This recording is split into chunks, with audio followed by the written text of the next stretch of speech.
Yeniden merhaba arkadaşlar. Evet, yeni yıl geyiğimizin ikinci bölümüyle devam ediyoruz. Şimdi bu şekilde kalmıştık. Gövdeye devam edeceğiz. Sıra başımız buradaydı. Şimdi çizgili bir çalışma yaptığımız için sıra başımı arkadan devam edeceğim. Arka ortadan. Şimdi buradan devam edersem ön kısımdan illaki ne kadar düzgün de yapsak sıra geçişini şu şekilde mesela düzgün bile olsa şurada bir illaki bir belli oluyor. O yüzden de bunu arkaya gelsin istiyorum. O yüzden sıra başımız şöyle göz kararı şöyle düz tutup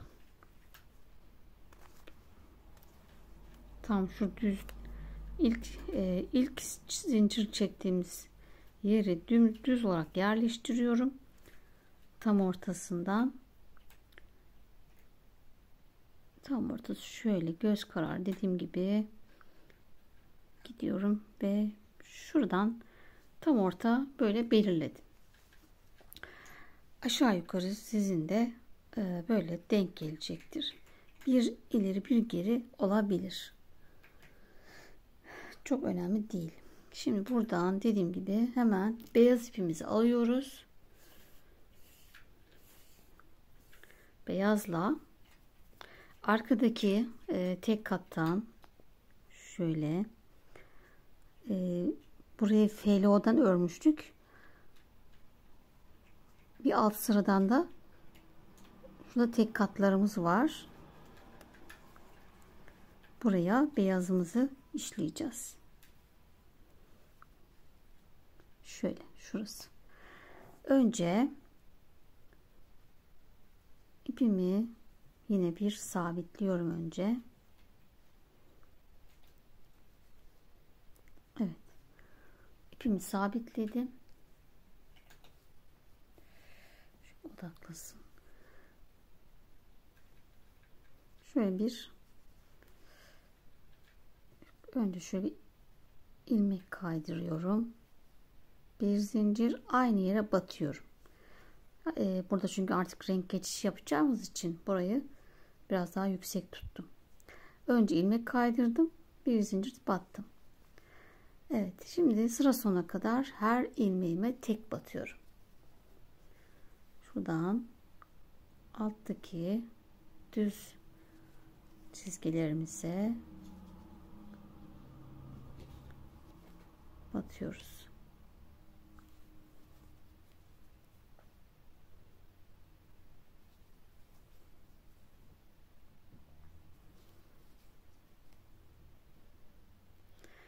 Evet, sıra sonuma geldim arkadaşlar. Burası 17. sıramızdı.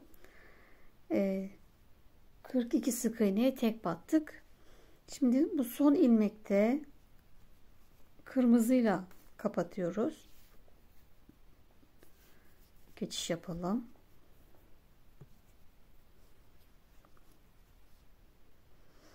İlk ilmeğime batıyorum.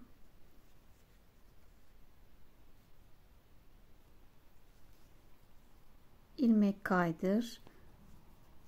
Bir zincir aynı boşluğa birinci ilmeğe battık ve yukarıya çıktık. Burada da yine sıra sonuna kadar hepsine tek batalım. 42 tane sık iğne. Evet, sıra sonuma geldim arkadaşlar. Son ilmeğimi 42. ilmeğimi beyaz iple kapatıyorum.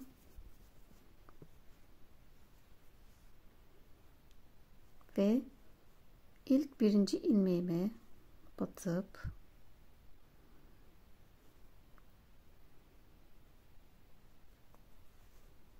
ilmek kaydırdım.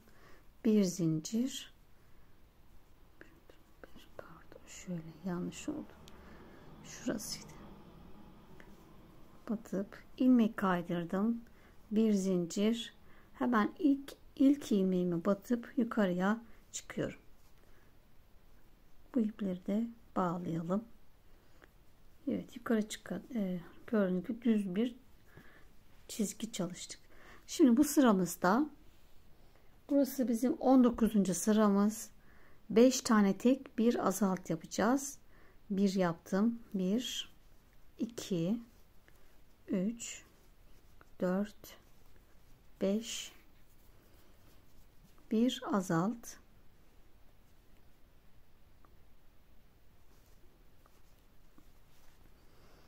Tekrar sıra sonuna kadar 5 tek, bir azalt. 6 tekrar. Sıra sonunda 36 sık iğnemiz kalacak.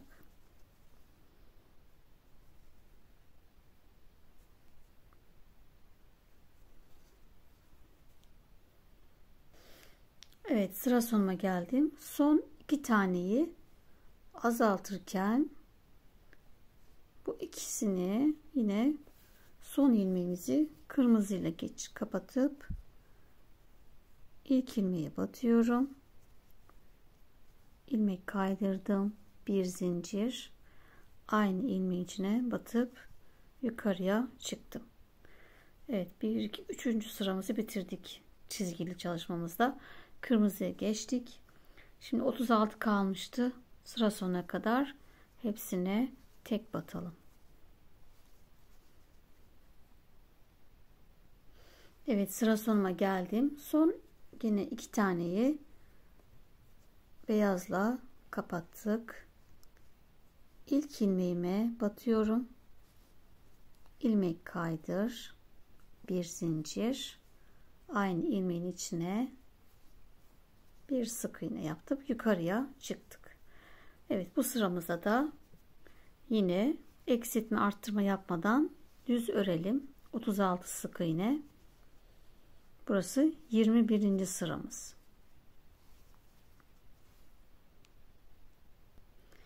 Evet, sıra sonuna geldim ve yine son ilmeğimizi kırmızıyla geçiş yapıyoruz. İlk ilmeğime batıyorum. İlmek kaydır. Bir zincir. Hemen ilk ilmeğin dibine batıyorum. Yukarıya çıktık. İpleri arkadan çekelim. Şimdi bu sıramızda 4 tek, bir azalt yapalım. 1 2 3 4 bir azalt,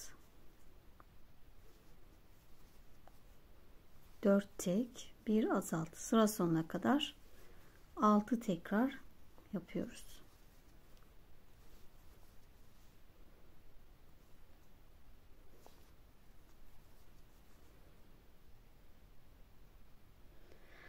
Evet, son azaltmamı yapıyorum. Bu son 2 ilmeğimi de beyazla kapatıp yeni sıraya geçiyoruz. Kapattık. İlk ilmeğe batıyorum. İlmek kaydırdım. Evet, 30 sık iğne kaldı. Bir zincir. Yine hemen dibine batıp yukarıya yeni sıraya geçiyoruz. 23. sıradayız ve her ilmeğe tek batıyoruz. Eksiltme artırma yapmadan düz örelim.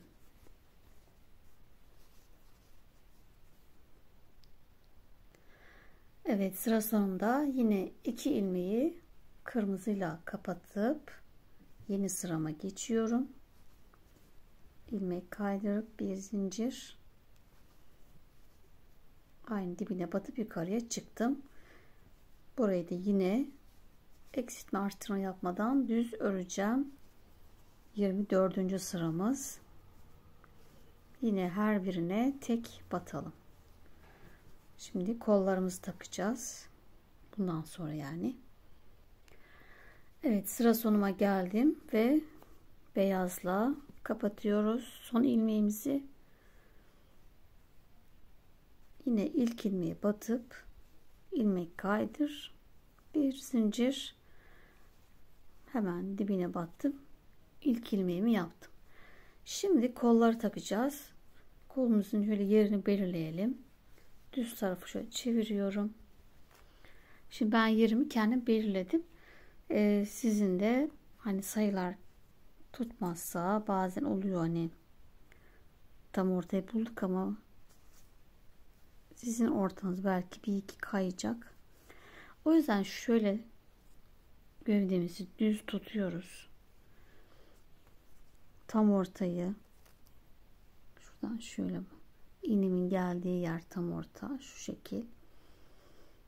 Buradan 3 sık iğne buluyoruz. 6 sık iğneyi, başlangıç burasıydı.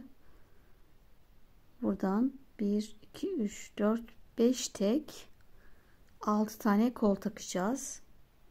5 tek örüyoruz. 6 tane kol takıyoruz. 9 tane düz örüyoruz. Tekrar ortaya, burada buldum 6'yı buldum yani. 6 ve tekrar 4 sık iğne ile bitiriyorum. Siz de önce böyle kolunuzu tam kol altına gelen yeri, ortayı bulun. 3 6 taneyi buluyoruz. Burayı da 6, geri kalanı düz örüyoruz. Önce yapmamız gereken kolumuzun yerini bulmak. Şimdi ben dediğim gibi ayarladım. 25. sıradayız. Şimdi birinciyi örmüş oldum. Bu 1 2 3 4 5 tek. Şimdi kolumu alıyorum. Hemen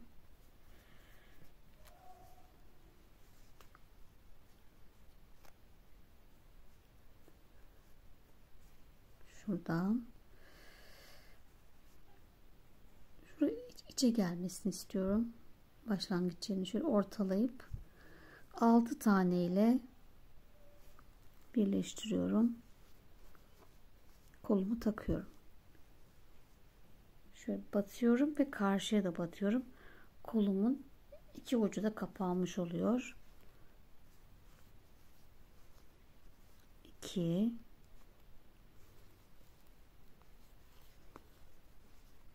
3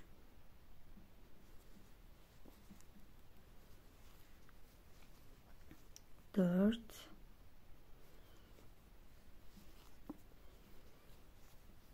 5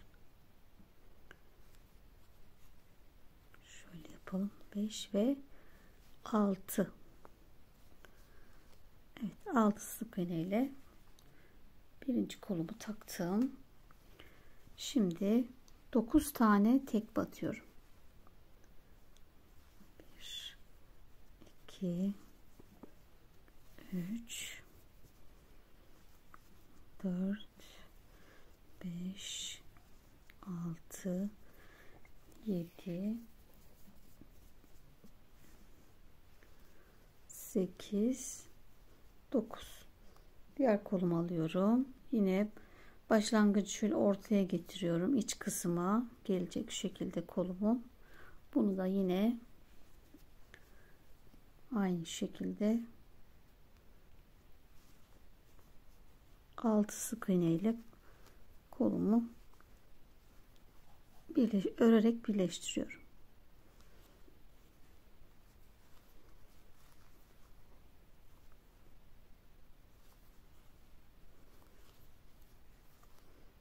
Üç, 4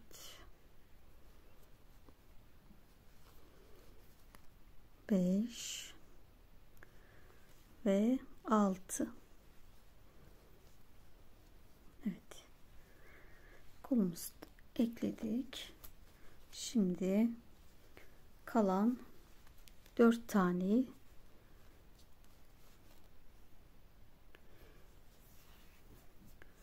düz örelim. 1 2 3 dördüncüyü kırmızıyla geçiyorum. Hemen birinciye batıp ilmek kaydır, bir zincir, dibine batıp yukarıya çıktım. Bu arada eğer hızlı geçtiğimi düşünüyorsanız videonun hemen şurada üst kısımda bu tarafta 3 düğme var. Orada ayarlama yeri var arkadaşlar. ayarlayarak hızını azaltıyorsunuz ve daha ağır çekim olarak gösteriyor zaten YouTube. Bunda bilginiz olsun. Evet, şimdi biraz elyaf dolduracağım ben. Evet, gövdemi doldurdum arkadaşlar. Şimdi kaldığımız yerden devam ediyoruz. Kırmızıya geçmiştik. 26. sıradayız ve azaltmaya devam ediyoruz. En son 4 tekti. Bunda 3 tek bir azalt yapacağız. Şimdi bir örmüştüm. 1 2 3 tek bir azalt. Sıra sonuna kadar 6 tekrar 3 tek bir azalt. 24 sık iğne kalacak.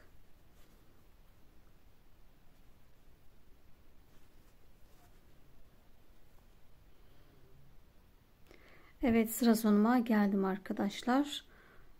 Burada renk geçişi yapmıyorum. Direkt kırmızıyla devam ediyorum. İlmek kaydırdım. Bir zincir.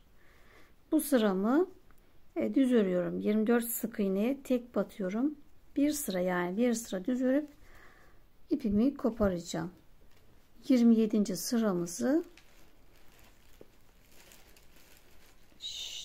düz örelim ve bitirelim.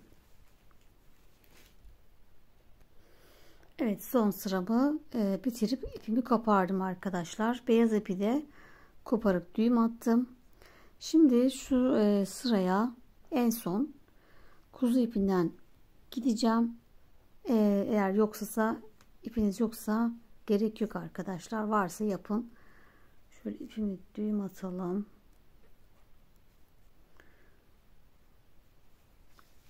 Hemen arkadan başlıyorum yine. Şöyle şuradan bir giriyorum.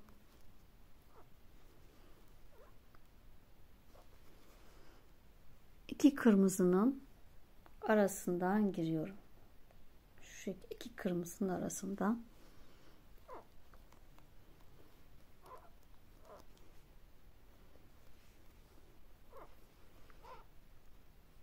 Bu şekilde sıra sonuna kadar.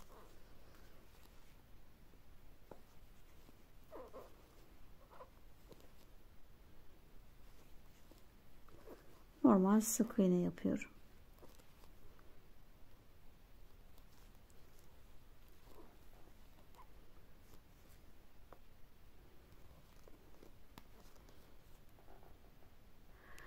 Evet, sıra sonuna kadar ördüm. İpimizi şöyle biraz uzun kesip çektik ve tekrar tam orta yerden içeriye çekelim. İki ucu bağlayalım. Evet. Burayı da yapmış olduk. Şöyle yaka kısmımızda. Burayı biraz bol yapmaya çalışın. Kuzu ipini gevşek örün. Bir kasmasın, yani buraya gerdirmesin. Evet. Şimdi kafamıza başlayalım arkadaşlar. Hemen ten rengimizi alıyoruz. Şöyle başlayalım. Evet, kafamızın başlangıcı da yine gövde gibi aynı olacak. Şimdi ben kadifelerde yuvarlak kısmı 6 ile başlamıyorum arkadaşlar. Hani yuvarlak şekilde başlamıyorum. Çünkü böyle kadife ip olduğu için böyle bir sivrilik oluyor. O yüzden de önce bir zincir üzerine yapıyorum. Şimdi 6 zincir çekelim. 1 2 3 4 5 6 zincir çektik. Bir atlıyorum. İkincinin içine 3 tane sık iğne.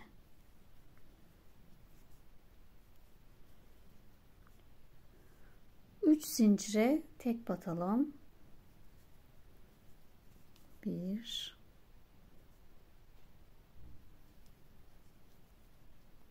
2 3. Şunu buraya alalım isterseniz şöyle. Bu aynı renk olduğu için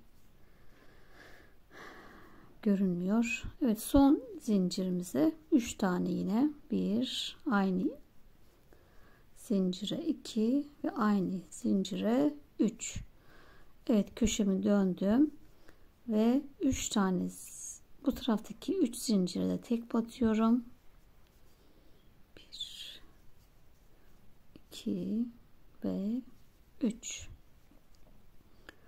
Evet, birinci sıramızı yaptık. Şimdi ikinci sıradayız. Şöyle ipimizi araya takalım.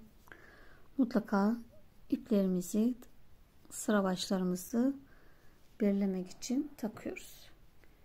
Şimdi buradaki 3 taneye yine peş peşe çift batıyoruz. Bu birinci çift, ikinci çift, üçüncü çift. Evet, 3 tane peş peşe arttırdım. 3 ilmeğe tek batalım. 1 2 3. Köşeme geldim. Yine 3 taneye çift batıyoruz. Birinci çift,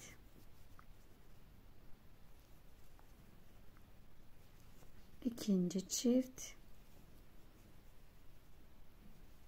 üçüncü çift. Geri kalan 3 taneye tek batıyoruz. Evet, ikinci sıramızı tamamladık. 18 sık iğne oldu. İpimi bu tarafa alıyorum. Yeni sıraya başlıyoruz. Üçüncü sıramıza bir tane tek, bir çift, bir tek, bir çift, bir tek, bir çift.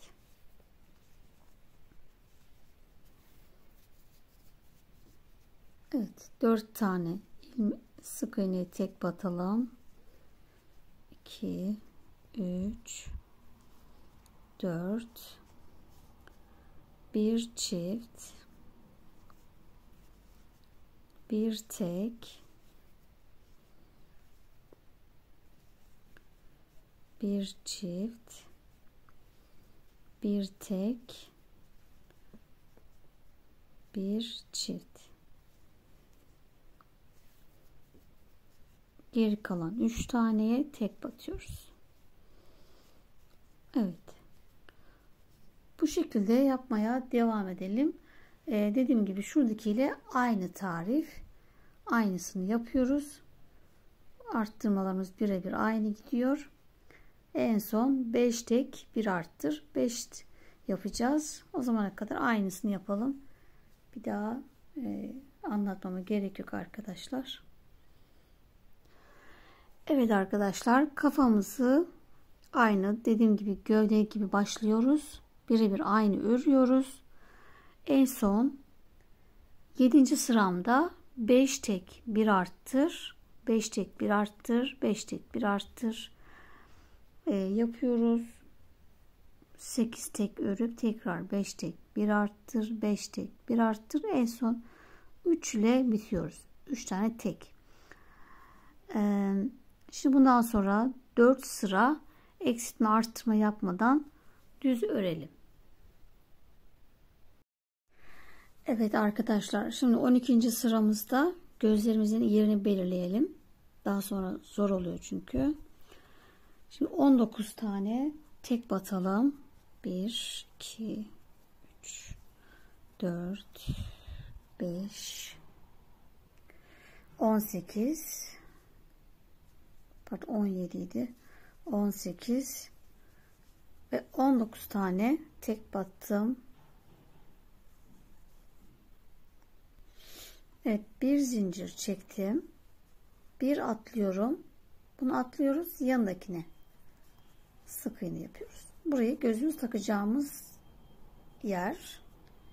Şimdi 8 tane sık iğne yapalım. Bu birinci yaptığımız, bu 1 2 3 4 5 6 7 ve 8 tek battım. Yine bir zincir, bir atlıyorum yanındakine. Evet, şimdi sıra sonuna kadar hepsine tek batıyoruz. Yani 19 tane sık iğne yapalım. Bunlar da göz yerimiz. Göz arasında 8 tane sık iğnemiz var. Evet, 19 tane sık iğneye tek batıyoruz. 13. sıradayız. Eksiltme arttırma yapmadan her ilmeğe bir tane sık iğne yapalım. Şimdi o yaptığımız zincirin içine de yine bir tane sık iğne. Aynı sayımızı yerine koymuş oluyoruz. Toplam 48 sık iğnemiz olacak yine.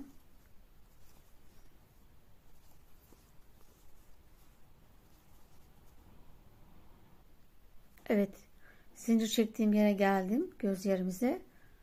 Bunun içine bir tane sık iğne. Tekrar devam ediyoruz.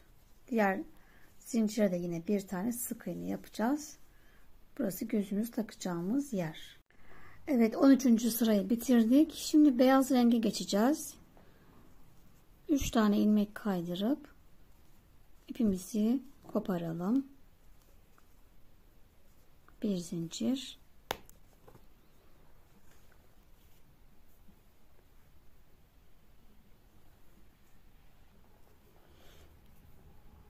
Evet. İpimizi sabitleyelim. Şimdi ilk ilmek kaydırdığımıza batıp yeni sıraya, 14. sıraya başlıyoruz. Burada arttırma yapacağız. Şimdi 9 tane tek batalım. 1 2 3 4 5 6 7 8 9 tek battım. Bir arttır, çift battık.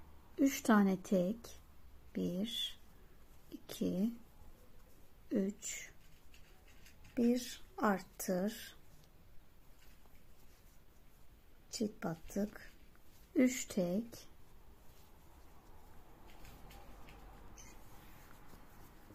yine bir arttır. Evet, üçüncü çift, 1 2 3 tane çift battık. Şimdi gözümüzün arasını 12 tane tek batıyoruz. 1 2 3 4 5 10 11 ve 12 tane tek battım. Bir arttır,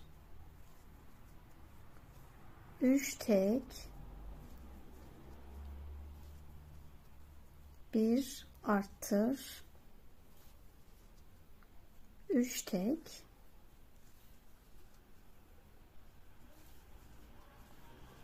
bir arttır. Evet.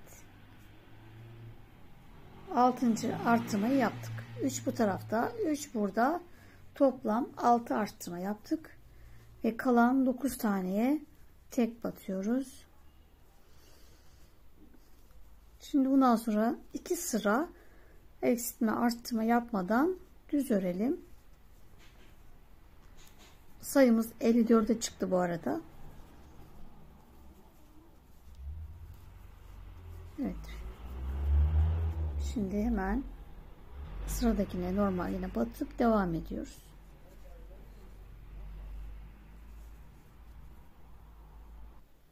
Evet, 2 sıra düz örgümü tamamladım arkadaşlar. Şu 3. sıra gözü arttırdığımız yer, yanak kısımlarında.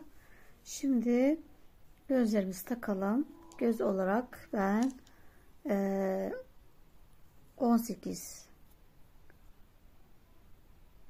milim simli göz kullanacağım. Siz de 16 milim de olur, 18 göz kullanabilirsiniz. İlla ki böyle simli olmasına gerek yok. Düz de olabilir. Çünkü her yerde bulunmuyor. Biraz artık ithal olduğu için biraz zor bulunuyor. Şimdi şöyle arkaya takalım.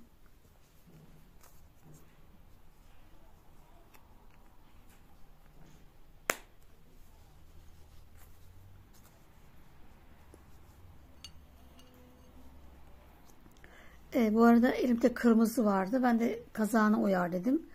Mavi, yeşil bunlar da olabilir. Elimde şu an onlardan yok. Ben de kırmızı yapayım o zaman dedim. Kazağına uysun diye. Evet. Gözümüzü de taktık. Şimdi de kontrol edeceğim. Evet. Bunlar tam otursun diye şöyle buradakini üzerine koyuyorum ve dişimle sıkıyorum. Yani çok rahat kapanıyor arkadaşlar. Normalde bunun böyle aparatı var. Bastırıyorsunuz. Kilitlenmesini sağlıyor. Bu biraz kadifede zor olduğu için ben dişimle yapıyorum. Bir zarar vermiyor. Yani korkmayın. Dişimize bir zarar vermiyor. Şunun üzerine koyuyorum ki böyle hem gözümüz çizilmesin hem rahat olsun. Şimdi azaltmaya geçiyoruz. Artık kafamızı. Evet, şimdi 17. sıradayız. 7 tane tek batalım. 1 2 3 4 5 6 7 tek. Şimdi önden 2 tane katı alıyoruz. 1, hemen yanındakinden de alttan giriyorum. 2. Şimdi bu 2 ilmeği bir kapatıyoruz. Azaltmış olduk. Tekrar 7 tane tek, bir azalt. Sıra sonuna kadar bu işlemi 6 defa yapıyoruz. 2 4 5 6 7 tek, bir azalt.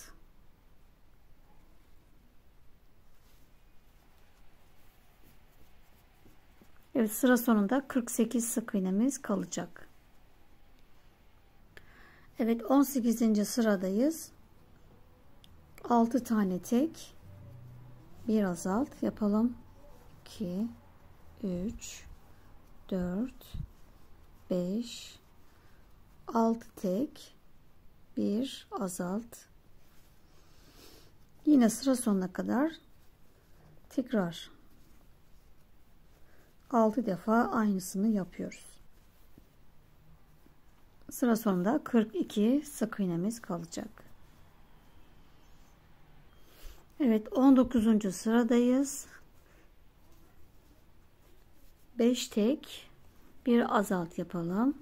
3 4 5 tek, bir azalt. Yine 6 tekrar 36 sık iğne kalacak. Şimdi 20. sırada 4 tek, bir azalt. 30 kalacak. En son 21. sıramızda 3 tek, bir azalt yapacağız. 24 sık iğne kalıp bitireceğiz kafayı arkadaşlar. Ben şimdi böyle azaltmaya devam ediyorum. Böyle. Evet, geyiğimizin kafasını bitirdim arkadaşlar. En son 3 tek, bir azalt, 6 tekrar yaptım. 24 sık iğnem kaldı. Şimdi kulağımızı örelim. Şu şekilde ten rengiyle yapıyoruz. Hemen yine 3 zincirle başlayalım.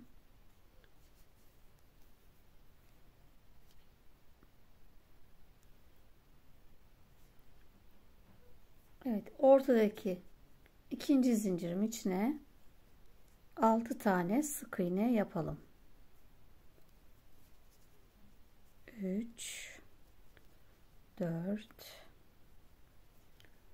5 6. Hemen şu ilk baştakine batalım.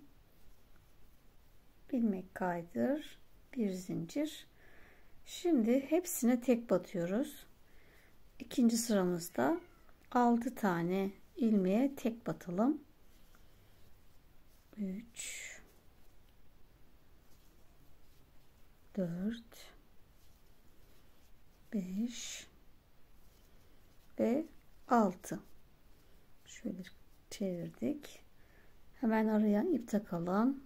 Sıramızı belirleyelim.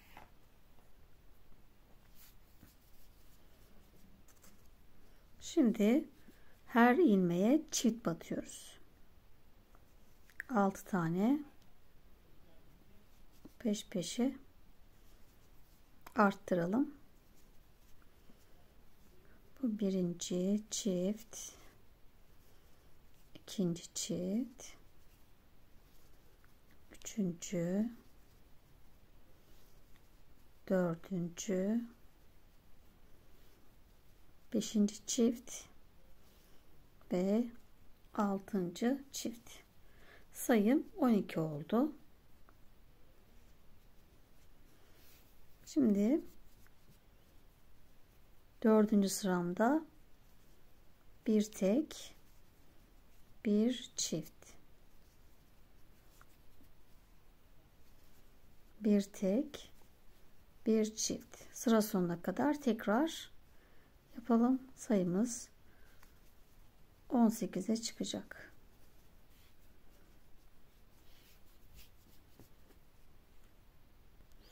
Evet, 5. sıradayız. 2 tane tek,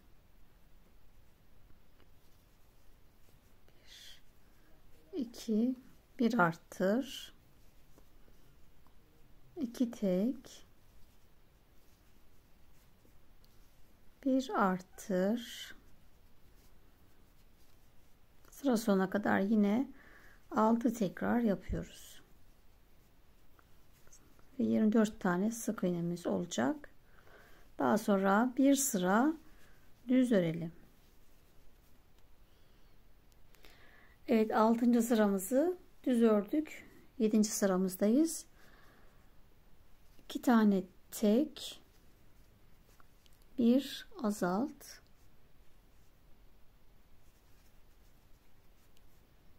2 tek, bir azalt. Sıra sonuna kadar yine 6 tekrar yapalım. Evet, 8. sıramı eksiltme artırma yapmadan düz ördüm. Şimdi 9. sıramızda son azaltmayı yapıyoruz. Bir tek, bir azalt, bir tek, bir azalt. Sıra sonuna kadar aynı şekilde tekrar yapalım ve ipimizi koparalım.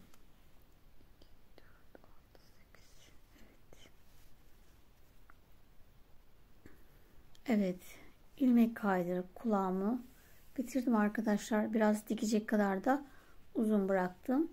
2 tane örüp kenara koyalım ve boynuzumuzu örelim. Bu şekilde kahverengili öreceğim. Evet, yine ipimi sabitledim. 2 zincir çekip ortadaki zincire yine 6 tane 2 3 4 5 6 ilmek kaydırıp bir zincir. Şöyle ipimizi alalım. Şimdi arkadaşlar bir tane tek, bir çift, bir tek, bir çift, bir tek, bir çift. Evet, sayımız 9 oldu.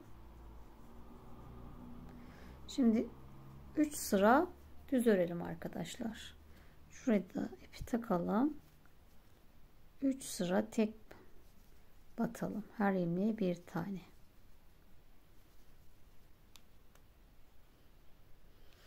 Evet, toplam 3 sıra düz ördüm. Şimdi diğer boynuzumuzu yapacağız. 1 2 3 4 5 6 tane zincir çektim. Bir atlıyorum. İkincinin içine 6 sık iğne, 2 3 4 5 ve 6. Aynısını yapıyoruz. Yine ilk baştakini ilmek kaydırıyoruz. Şimdi bu sıramızda bir tek, bir çift, bir tek, bir çift, bir tek ve bir çift. 3 tane arttırma yaptık. Sayımız 9 oldu. Şimdi 2 sıra düz öreceğiz. 1 2. Evet, 2 sıra düz ördüm. Toplam 4 sıra örmüş olduk. Birinci boynuzumuz 5 sıraydı. Bu 4 sıra. Şimdi 2 boynuzumuzu birleştireceğiz. Şimdi zincir çektiğimiz boynuzumuz şurasıydı. Zincir çekmiştik. Bunun hemen yanındaki onun devam eden ilmeğimize batıyoruz. Her birine tek batalım. 1 2 3 4 5 6 7 ve 8 tane tek battım. En son bir ilmek kaldı. Buradan bir önden tek kattan aldım ve diğer boynuzumun ilk ilmeğine batıyorum. İkisini bir kapattık. Bundan sonra devam edelim. 1 2 3 4 5 6 7 tane tek battım. Hemen tam ortadaki iki ilmekten birer katlar aldım. İkisini bir kapattım.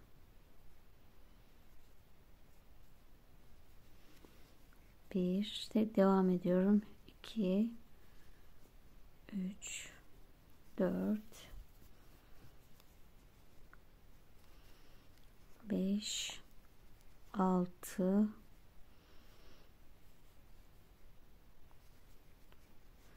7 tane tek battım. Yine 2 tane ilmekten alıyorum.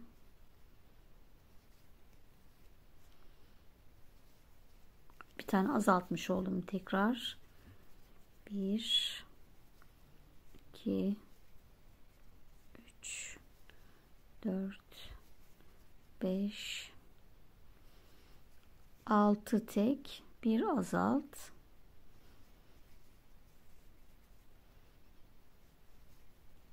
1 2 3 4 5.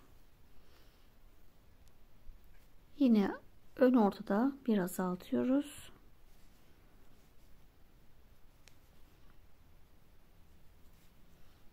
1 2 3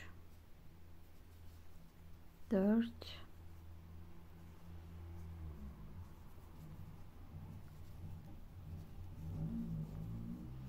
Evet, boynuzumuzu bu şekilde bitirdik.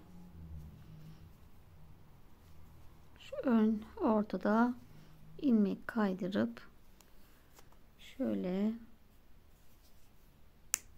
dikecek kadar yine uzun kestim. Evet, boynuzumuz bu kadar.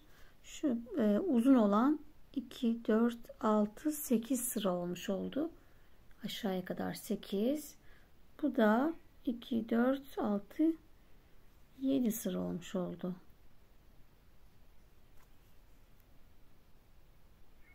Evet. Boynuzlarımız da hazır. Şimdi ağzımızı da örelim. Evet, ağzımız için şöyle ipi sabitledik. 5 tane zincir çekelim. 1 2 3 4 5 zincir. Şöyle bir bakalım yine de. Evet. Bir atlıyorum. İkinciye 3 tane sık iğne yapalım. Aynı zincirin içine 3 tane. 2 tane zincire tek batıyoruz. 1 2. Son zincirimize yine 3 tane. Aynı boşluğa 2, aynı zincirin içine ve 3. Köşemizi döndük. Şimdi zincirimizin karşı tarafına da yine 2 tane zincire tek batarak sıramızı bitirdik. Bu şekilde 10 tane sık iğnemiz oldu. İkinci sıramızdayız. Şöyle ipimizi takalım sıra başımız için. Şimdi buradaki 3 tane ilmeğe çift batıyoruz. 3 tane peş peşe arttıralım. Bu birinci,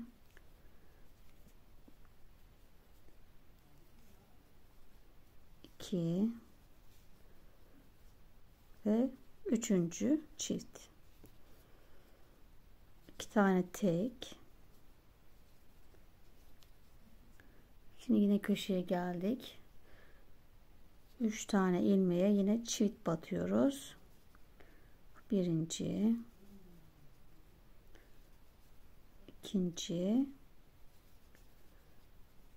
ve üçüncü. Evet. 3 burada, 3 de burada arttırdık. Toplam 6 arttırdık. Kalan 2 taneye tek batıyoruz. Şöyle yapalım. Evet, bir sıra daha arttıralım. Üçüncü sıradayız. Bir tane tek, bir çift, bir tek, bir çift, bir tek, bir çift. Evet, şimdi düz kısma geldik. 3 tane tek batalım. 1 2 3. Şimdi bir çift, bir tek, bir çift, bir tek, bir çift. Evet, 3 arttırdım. Burada da 3 arttırdım. Yine 6 arttırmamı tamamladım. 2 tane tek. Bakalım. Evet, şimdi bir sıra düz örelim.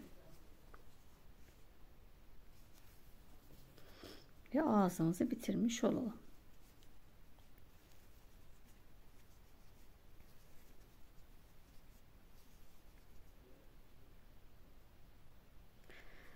Evet, bir sıra düz ördüm arkadaşlar. Toplamda 22 tane sık iğnemiz var. En son 4. sırayı düz ördüm.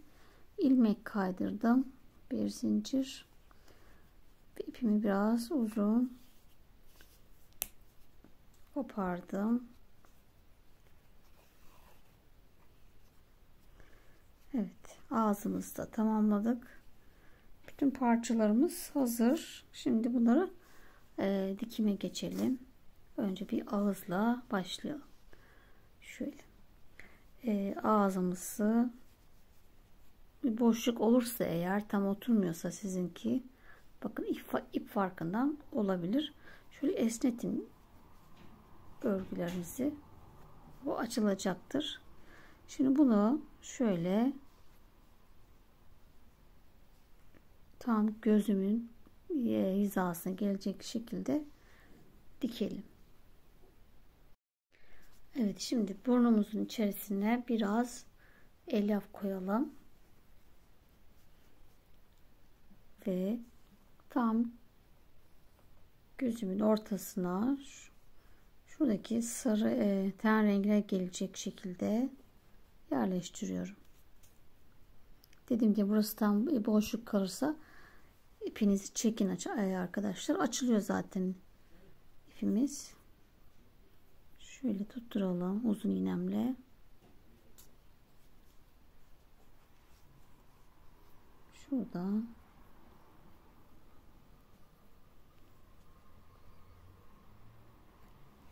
dikelim.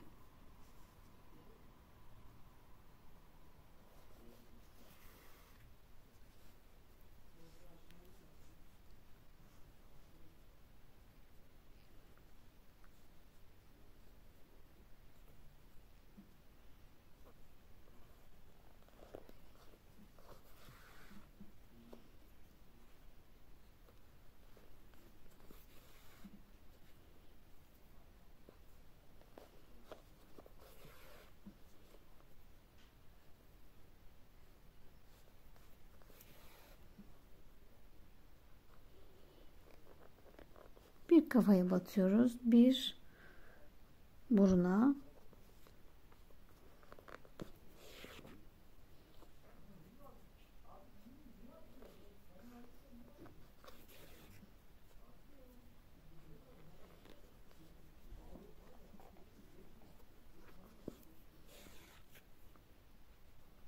Bu şekilde dikmeye devam edelim.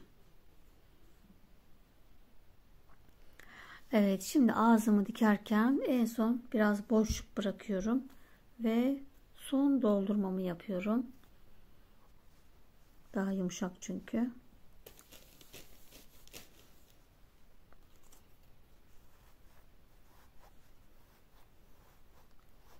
Böyle çok sert de olmayacak, çok yumuşacık da olmayacak. Bu kadar yeterli. Çok da doldurmayalım. Yumuşak olsun.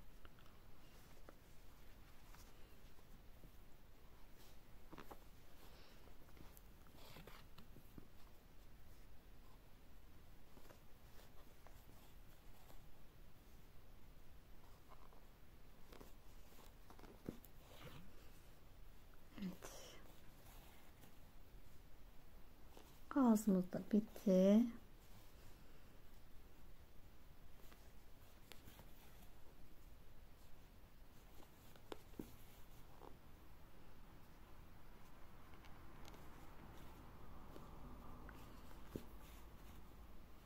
Evet, düğüm atıp ipimizi keselim. Şuradan çıkacağım.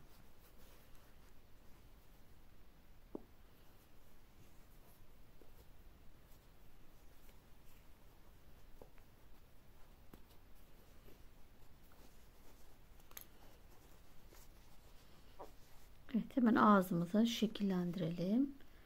Küçük bir ağız yapalım. Evet, burnumuzu yeni yıl geyiği olduğu için kırmızı yapalım arkadaşlar. Hemen şöyle ipimi biraz uzun bıraktım. İpimi sabitledim. 2 zincir ortadaki zincirimin içine 6 tane sık iğne yapacağım. Bu kadar, daha fazla yapmayalım. 3 4 5 ve 6. İlk ilmeği batıp ilmek kaydırdım. Biraz şöyle dikmek için de uzun bırakalım.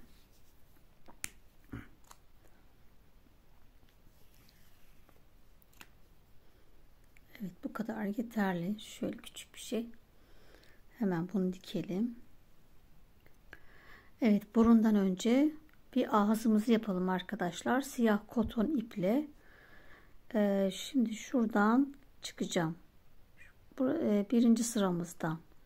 Şu zincir çektiğimiz yer, bunun bir üstünden tam ortadan çıkacağım. Şöyle yandan giriyorum. Hemen birinci sıramdan çıktım. Bir de şöyle bırakalım. Buraya ipi bağlayacağız çünkü. Şimdi şöyle ya da bir üst sıradan yapalım. Çünkü ipler kadife olduğu için aradan çıkıyor. Evet. İkinci sıradan çıkmış oldum yani. Şuradan 1, 2. Şöyle düz bir şekilde aşağıya tam ortadan şöyle batıyorum. Tam ortamı buldum.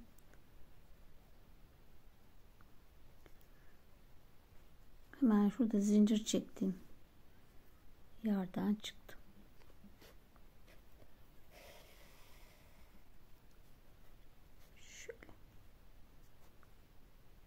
Şöyle gülen bir ağız.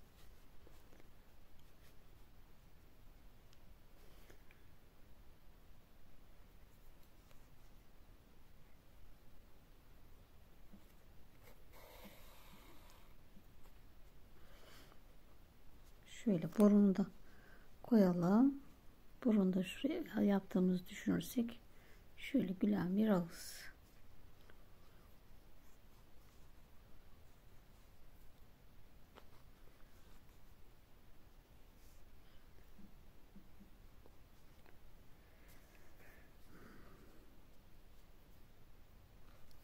Hemen aynı dibine tutturup karşıdan çıkıyorum.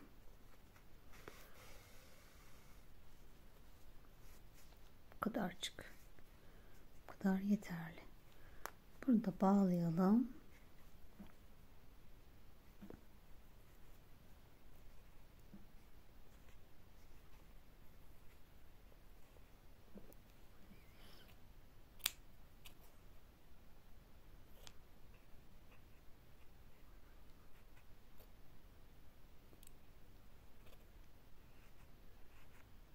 İpleri de içeriye itelim.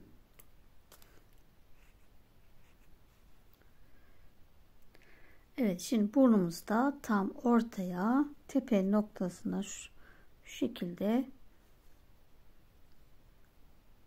tam üzerine koyuyorum. Burada da bir sık iğne kalmış oldu, boşluk. Şimdi bunu da buraya dikelim. Ben burayı bir sıra yaptım. Çok kaba olsun istemiyorum. Kadifeli olduğu için. Koton olsa birkaç sıra örmemiz gerekirdi. Şimdi bunu da böyle dikelim.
Evet, bunu da bitirmiş olduk. Evet, sıra boynuzumuza geldi. Şimdi bunda tam şu ortadan şu birinci sıramız, 2 şöyle ayarlayalım. Şu uzun kısım ortaya doğru gelecek. Orta kısım bakacak.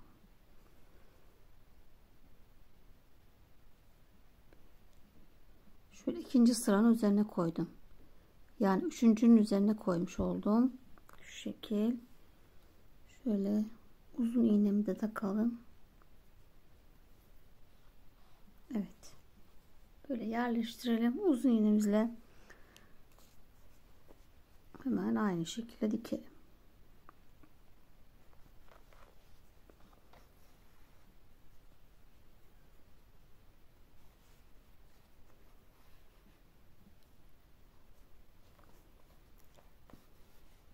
İçine elyaf koymayı da unutmayın arkadaşlar.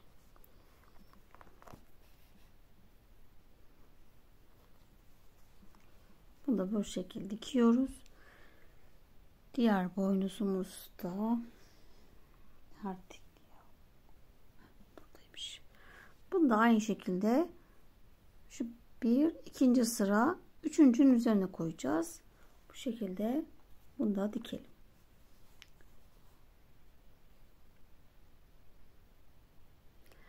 Evet, şimdi kulağımızı dikeceğiz arkadaşlar.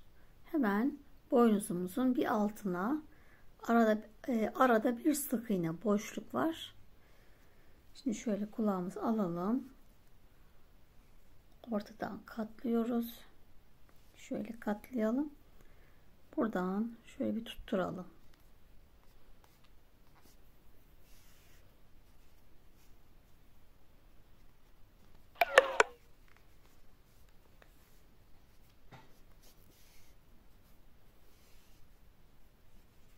Evet, şimdi bu şekilde hazırladık ve kulağımızı tam şuradan boynuzdan bir boşluk kalacak şekilde yerleştiriyorum.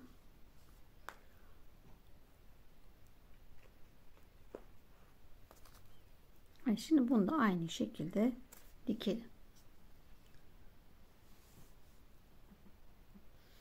Evet, kulak dikimi de bitti arkadaşlar. Şimdi giyimizin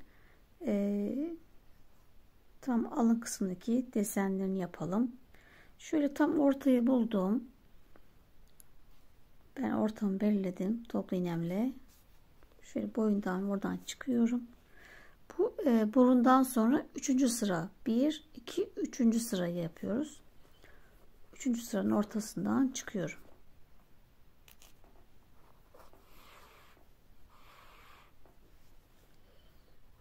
Şöyle çarpı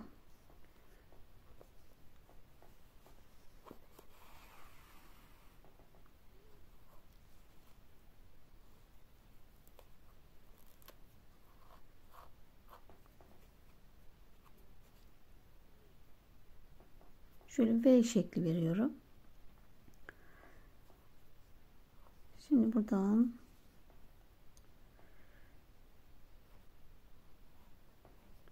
üç sık iğne kaydım.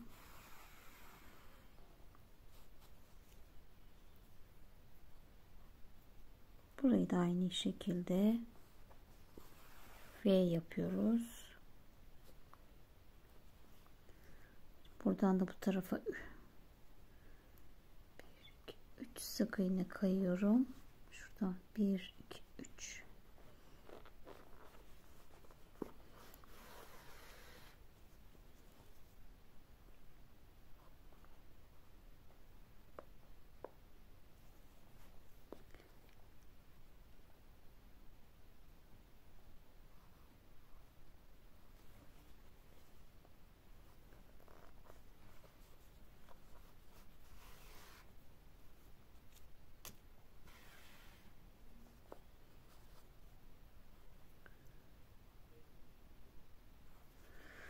Evet, birinci sıramızı yaptık. Şimdi bir üst sıraya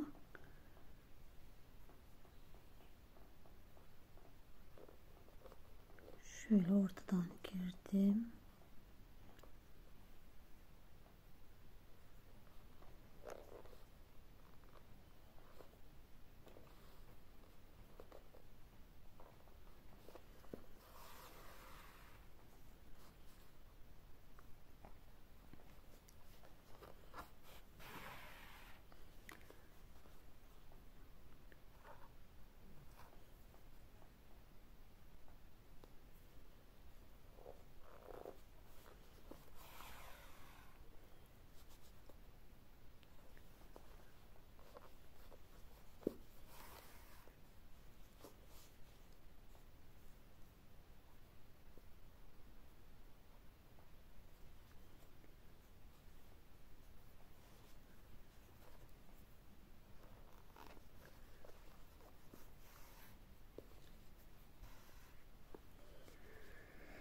Evet, şöyle en son 3 2 1 şeklinde desenimi yaptım ve bitirmiş oldum. Biraz çok muntazam da olmasa da şu ikiler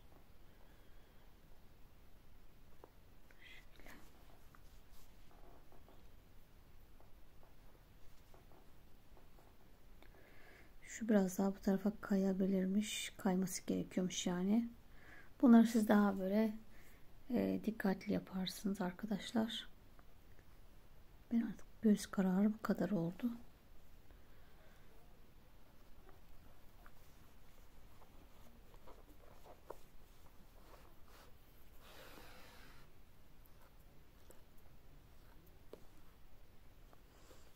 Evet. Bu şekilde.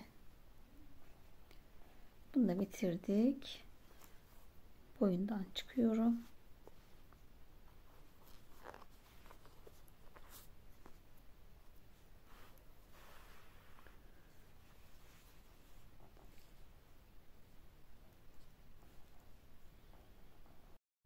Evet, kafayı dikmeden önce pantolonumuzdaki askımızı yapmamıştık.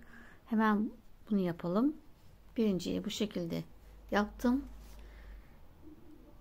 İkinciyi de aynısını yapacağız. Şöyle ipi sabitleyelim. Biraz uzun olsun içeriye çekmek için. Şimdi şöyle göz kararı omuz hizasından birini yaptım. Bakın omuz hizası. İkinciyi de yine aynı omuz hizası. Şuradan giriyorum.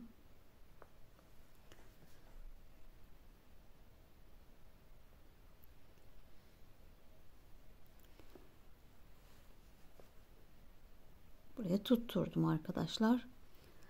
Ve şimdi ben 28 tane zincir çektim. Siz de önce bir ölçün. 28 nereye geliyor? Az mı, çok mu? Şimdi 1, 4, 5, 6, 7, evet, 27 ve 28 zincir çektim. Şöyle hemen çapraz yapıyoruz. Çapraz. Hemen omuz hizasından tutturuyoruz. Dediğim gibi sizin de tam böyle denk gelirse buraya yapın. Eğer eksikse bir iki zincir daha çekin. Çoksa sökün. Daha buraya denk gelecek şekilde zincirimizi yapalım. Şimdi bunu da hemen şuraya sabitliyorum.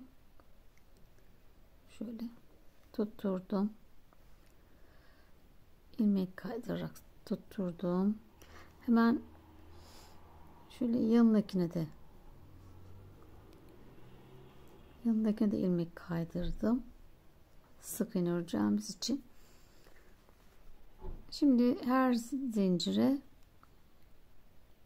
bir tane sık iğne yapacağım.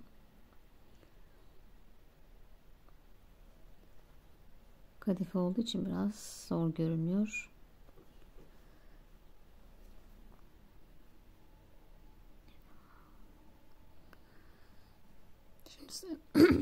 Şimdi sıra sonuna kadar zincirlerimize bir tane sık iğne yapalım.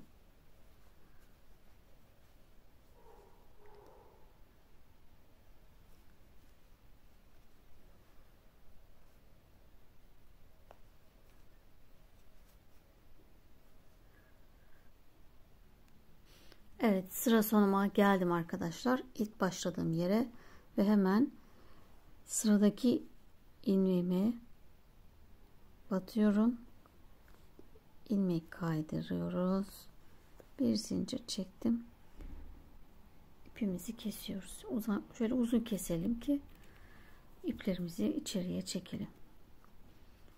Evet, sıkılaştırdık. Ve bunları da şöyle boyundan girdim. Hemen dibinden çıkıyorum. Şöyle dibinden ve içeriye çektik. Bunu da aynı. Hemen başladığımız yerin dibinden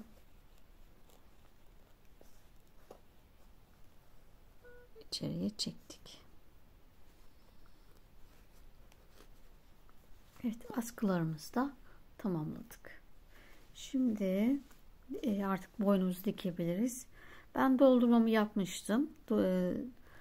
Ve şimdi de kafamı yerleştireceğim. Şu şekilde zaten. Boyun olmadığı için de araya bir boru takmayacağım. Direkt böyle dikeceğim. Yani boyun olmadığı için gerek olmayacaktır. Sallanmaz yani. Evet, bu arada G'mize şöyle hemen gözümün hizasından, bitişinden bir sıra üstte küçük bir kaş yaptım arkadaşlar. Şöyle göz hizasında. Şimdi de hemen dikelim. Şöyle düz tutuyorum. Şöyle uzun bir şiş varsa şöyle sabitlemek için iyi olacaktır. Evet, normal örgü şişi aldım ve kafamın ortasından giriyorum. Çok delikli olduğu için çok rahat giriyor. İri olduğu için. Kafamı da şöyle tam ortadan çıktım. Gövdeyi de yine orta, tam orta. Aşağıdan da yine tam ortadan çıktım. Bu şekilde sabitledim arkadaşlar. Şimdi rahatça dikebiliriz. Şöyle ben koton iple dikeceğim. Siz de kotonla dikin. Kafa olduğu için daha garantili, sağlam olsun. Şöyle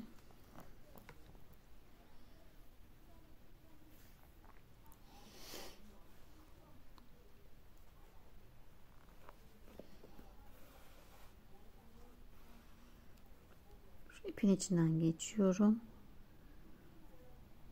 Kadife olduğu için geri atıyor çünkü çıkıyor yani başka yerden. Böyle sabitlemiş olduk. Şimdi böyle içine atıp onun içine itelim.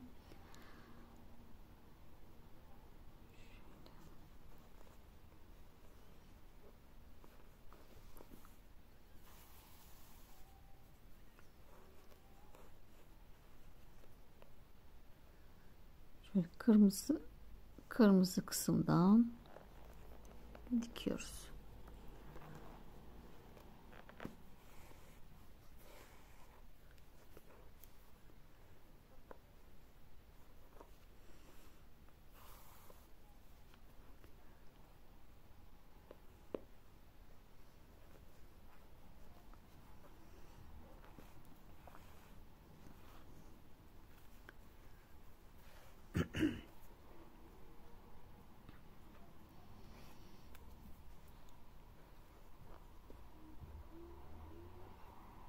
Evet, bu şekilde dikelim, hiç atlamadan her ilmekten karşısına denk gelen yere dikiyoruz.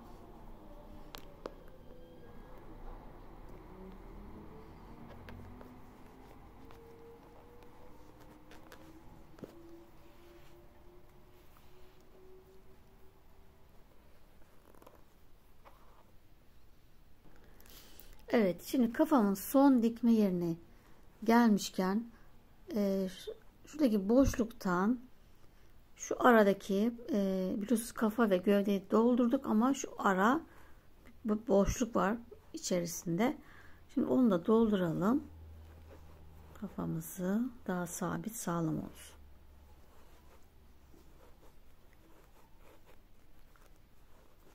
Evet, birazcık daha dolduracağım. Boşluk var. Elim içine rahat giriyor çünkü.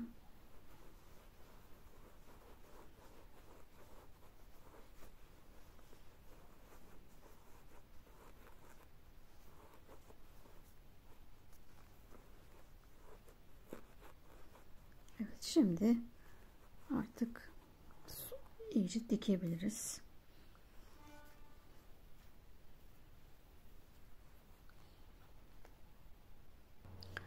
Evet, kafa dikimimiz de bitti arkadaşlar. Şimdi en son gözlerimizi içeri çekeceğiz. Yüz şekillendirmeyle bitireceğiz. beyaz ipimi taktım veya şu ten rengi de olabilir. Koton olsun. Uzun iğnemi tam boynumun bu dikiş olan kısımdan, diktiğimiz yerden şöyle ortadan giriyorum.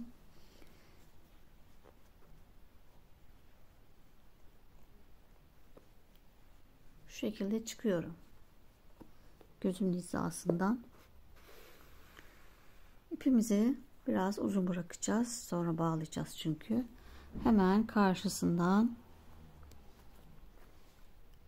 şunu hemen karşısından girip tekrar aynı yerden çıkıyorum.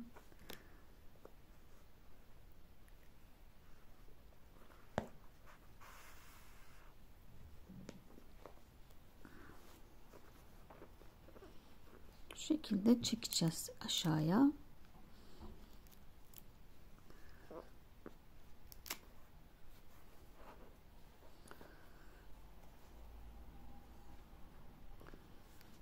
Tekrar yanındaki sık iğneden girip karşısındakini de aynı şekilde yapıyoruz. Şunu çekelim önce. Şöyle iyice çektim. Şimdi bu da aynı. Evet, aynı yerden bunu da yaptık. Bu simli gözlerde biraz mesela üstte de yapabilirdik ama bu içeri girmediği için çok sıkış. Girdiği zaman da bu simli zedelediği için de sadece bu şekilde alttan yapıyorum ben. Normal başka göz takarsanız üstten de yaparsanız daha güzel olacaktır. Hatta 2 defa da giderseniz eğer. Şimdi bunu iyice çekelim. Şöyle çekiyoruz. Şöyle ve bağlayalım.